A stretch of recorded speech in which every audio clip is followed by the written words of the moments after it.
Well, good morning, everyone. And today is Mother's Day. What a tender hearted day. I'm just really feeling you all. It's amazing how much I can feel you through Zoom, even.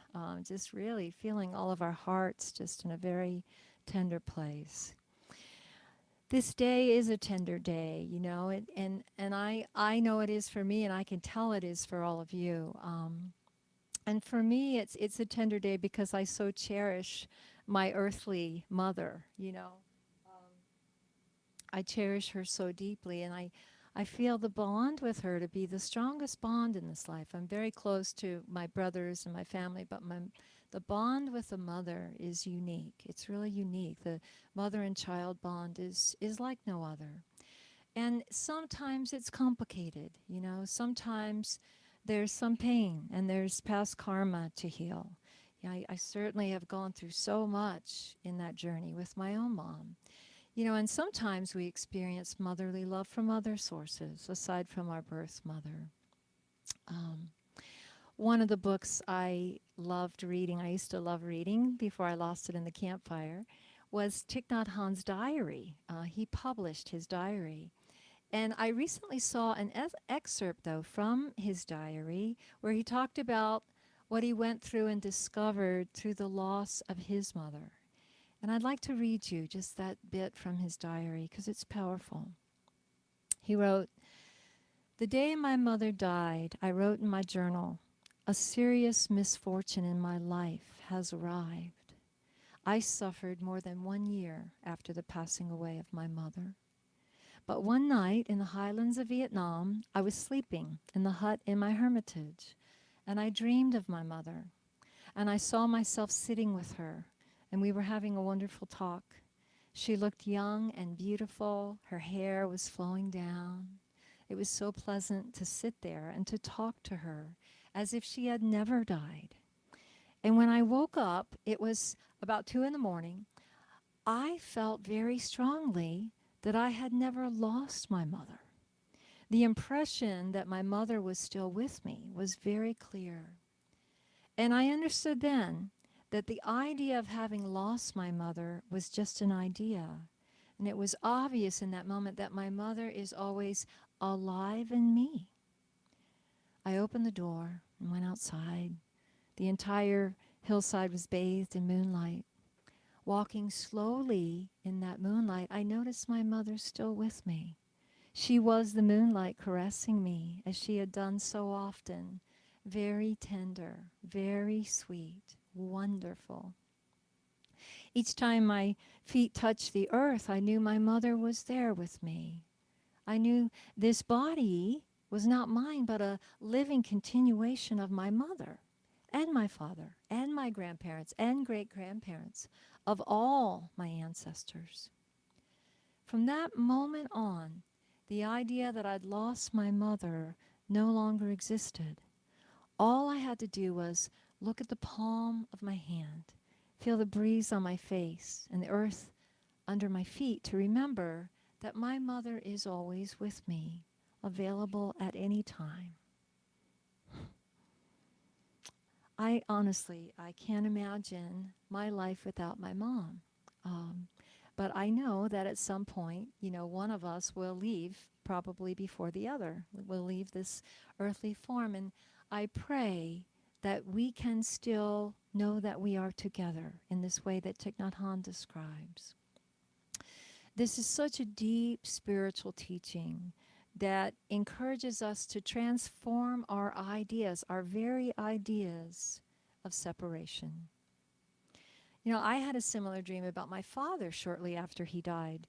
In the dream, he was young and he was healthy. He was like in his prime. And it was as if he did not die. That was the feeling in the dream.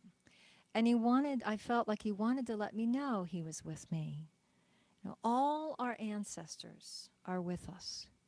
Um, they're with us when we remember, as Ty said, that these feet are not my feet, they're our feet.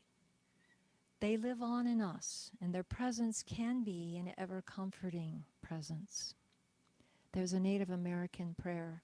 O great spirit of our ancestors, I raise my pipe to you.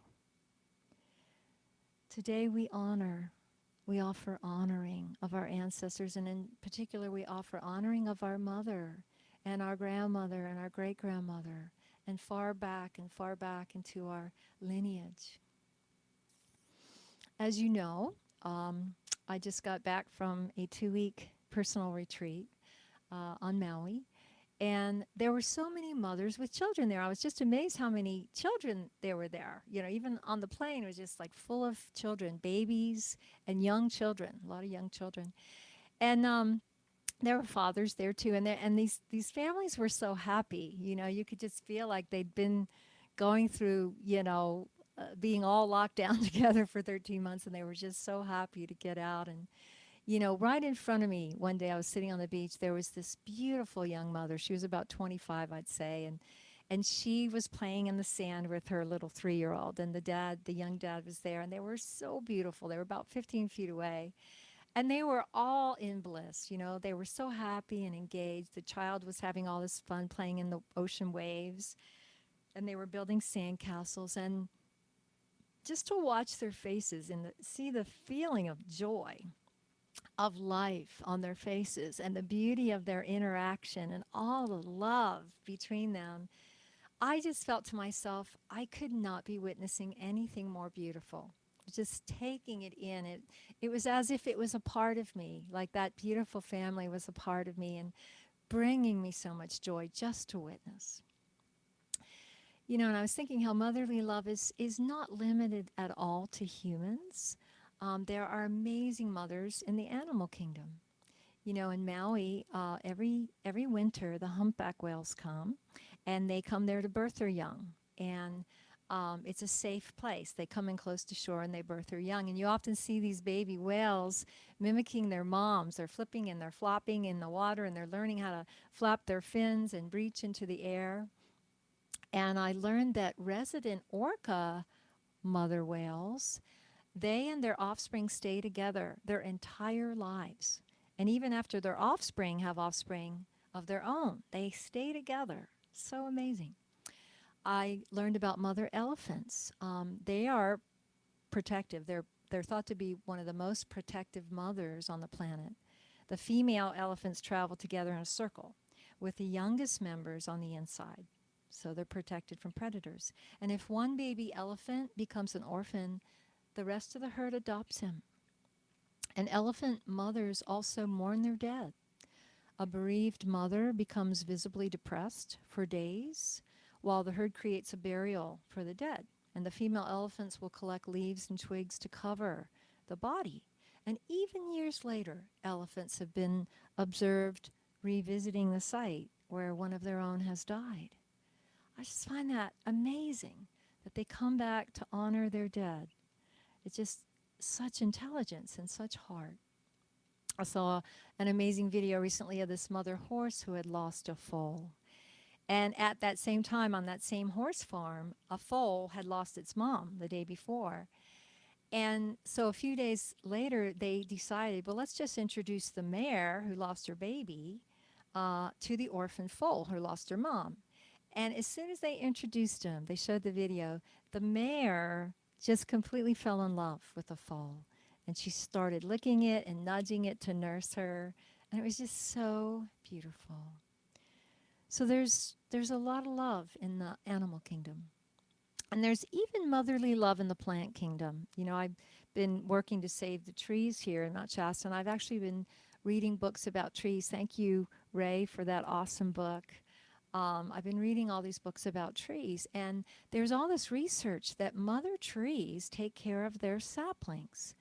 Ecologist Susan Seymour did an experiment and found that mother trees recognize their kin, and they send them carbon below ground.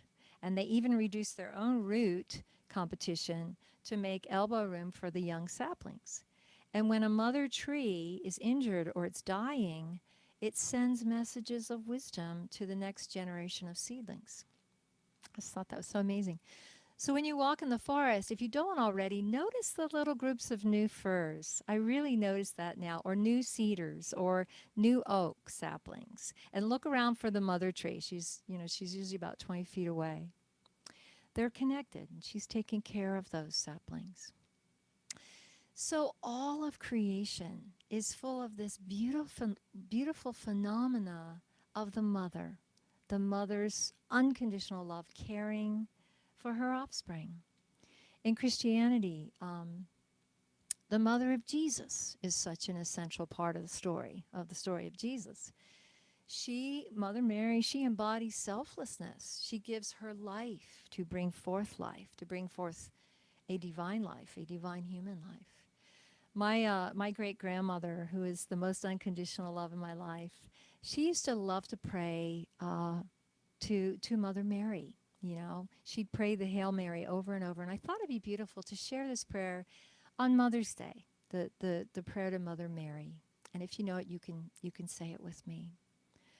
Hail Mary, full of grace, the Lord is with thee. Blessed art thou amongst women, and blessed is the fruit of thy womb, Jesus. Holy Mary, Mother of God, pray for us now and at the hour of our death. I'll leave out the pray for us sinners. I'll leave that part out. So my great-grandmother invoked the Divine Mother with this prayer, and it's how she felt protected and loved by this Divine Mother energy. And I felt like that really had an influence on me. You know, that was what she prayed to most of all, was to the Mother, Mother Mary. And I feel the same profound connection with the Divine Mother. And so, it's like a part of her lives on in me, and that love for the Divine Mother lives on in me. And I know some of you feel this connection to the Divine Mother, and I know some of you don't, and you maybe haven't explored it yet. And I encourage you to explore that connection. And so that brings me to the broadest view of the Mother as Mother Creator, the Creatress, Mother Creatress, in Hinduism especially. All of creation came out of the great Creatress, the Universal Mother. And in Hinduism, there's a powerful prayer to the Universal Mother I'd like to share called the Matrika Stuti. O Devi, you are transcendent and immanent, the creator of worlds of multiplicity. Through your joyful play, you illuminate all. You are the locus for all that exists. You bring about the dissolution, and you constitute the core of all and everything. O Divine Mother, embodiment of pure knowledge, please nurture and protect us. Some of us have never related to God as she, right? Growing up Christian, there's a whole lot of God the Father, right? So much of the scripture says he, but not very often says she. Charles Filmer kind of changed that. He was kind of the beginning of changing that. And that's part of why I love unity. But I think it was in my late 20s that I read a book about all the forms of the Divine Mother. And I realized that I related most to the form of Kuan Yin in Buddhism. Kuan Yin is the mother of compassion. She is the mother that will take an incarnation, life after life, to help humanity. And she has just got this heart as wide as the ocean, like that song I sang. Effortlessly giving and forgiving and gracious, protecting, nurturing, and offering transcendent wisdom. I've shared before about the time I lived at Brighton Bush, and I led meditation every morning for an hour. And I would sit there and look at this statue of Kuan Yin, and I found myself praying really deeply with an intense yearning to the Divine Mother, really praying to be set free of limitations and set free of fear and insecurity and set free of negativity. And I just wanted to feel her loving presence so fully and so tangibly. And after a year of that, I had an incredible life-changing awakening, a spiritual awakening. So I really feel like the Mother answers our prayers. You could call it spirit. It's really the same. Answers our prayers when there is sincere longing, when there is sincere devotion. My teacher always said, we take one step towards God, God takes 99 steps towards us. So I want to share another prayer. I'm in the mood today for prayers. And this is an invocation of the Universal Mother. Divine Mother of all that is, Divine Mother of all there is, whose essence lies within us all and in all things. Please fill this place with your sacred light and presence. Please protect me and heal me. Please bring me to wholeness and wisdom. Make this day a day of fresh starts, of new beginnings. Melt all obstacles in my path gently, gracefully, and lovingly. Reconnect me to my highest self. Awaken me to what I need to know next. Let my higher self connect with the divine energy that is right for me right now. May I be uplifted and empowered by your love.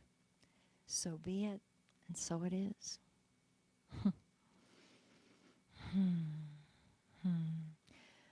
You know, after that awakening I had back in 1991, I felt I needed a teacher, and I really wanted a divine mother. I wanted to find the highest soul I could find on the planet, and I found Alma, the hugging saint.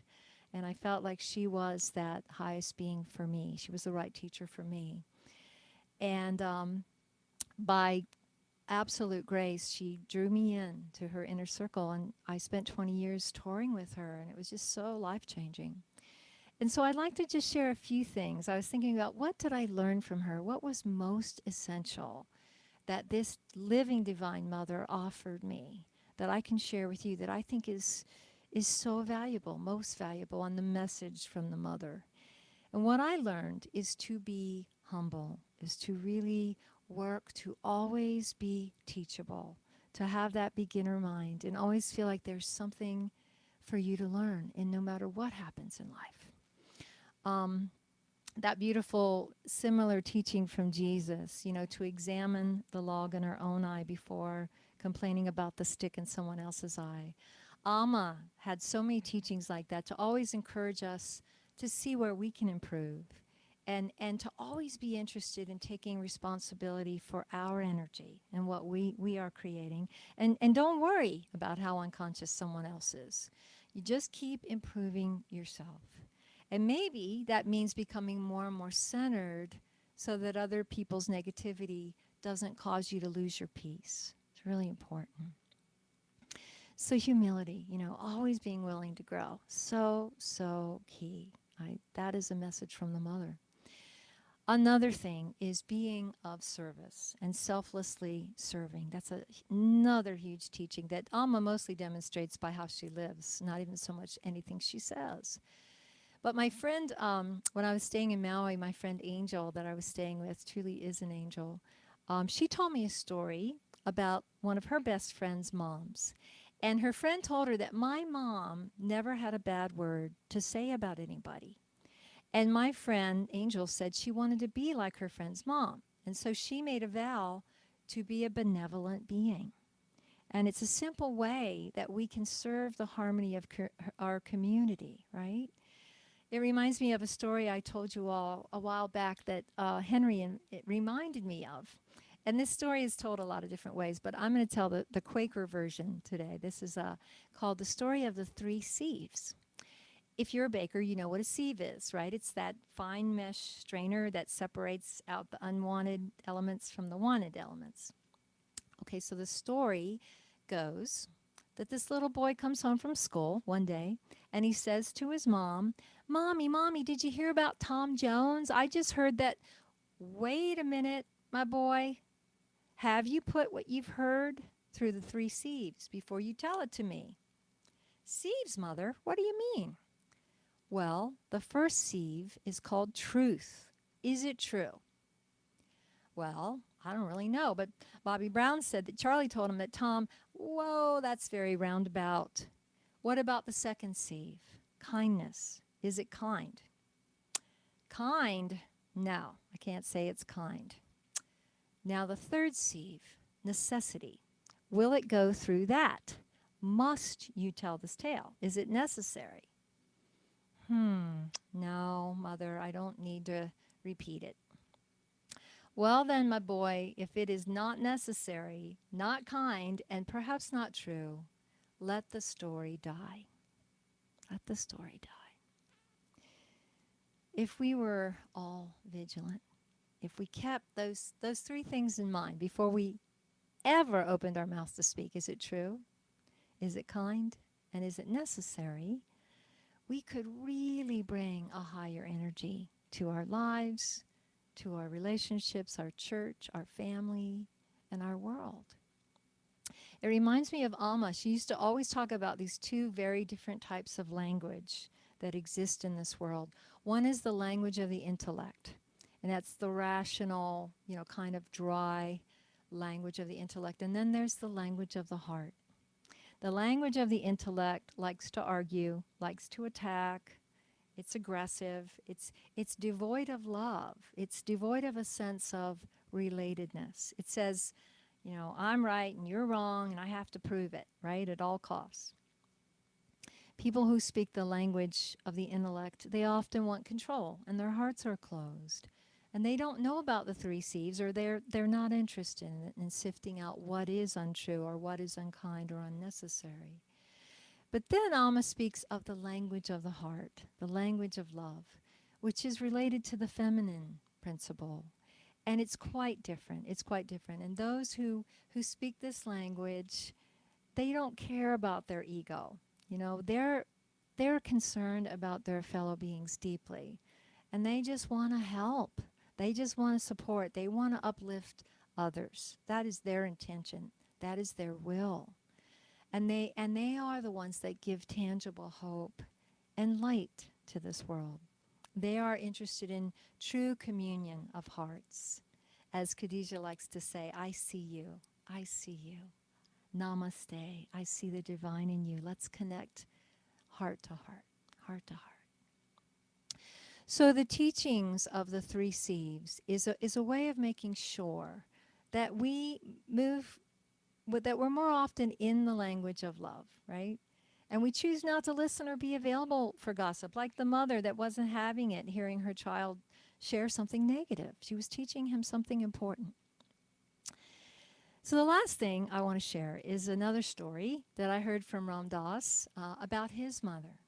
And he was with Neem Karoli Baba, his spiritual teacher, having darshan. And Baba said to him, your mother is a very high being. Your mother is a very high being. And Ramdas thought to himself, well, that's interesting. My mother is no longer living.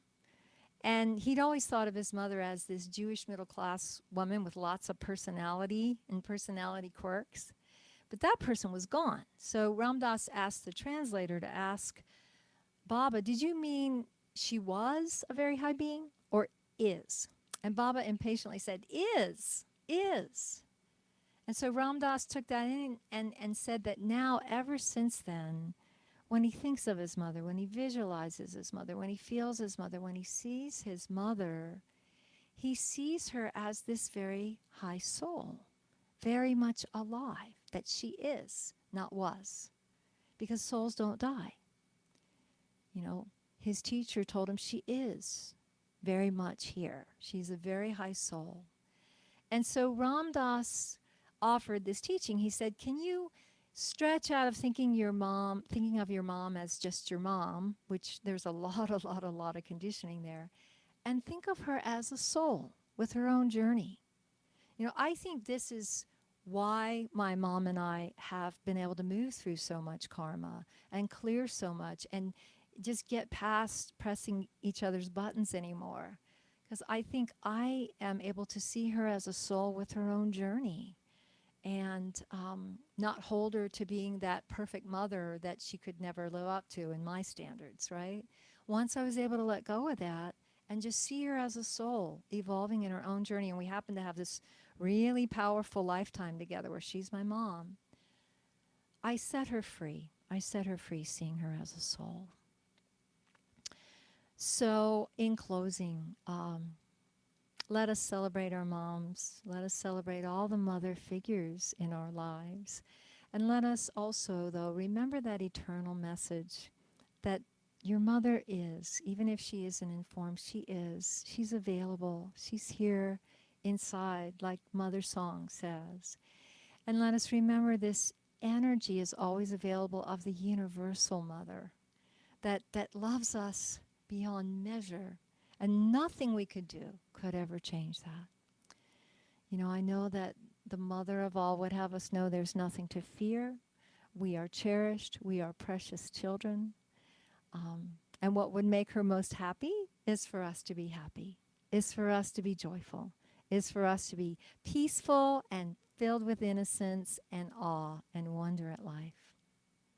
So may you, each one of you, be happy and be at peace and be joyful, be connected and be full of love. And may all beings be at peace. Thank you. Thank you, Reverend Kathy. So beautiful and so much to absorb and feel and think.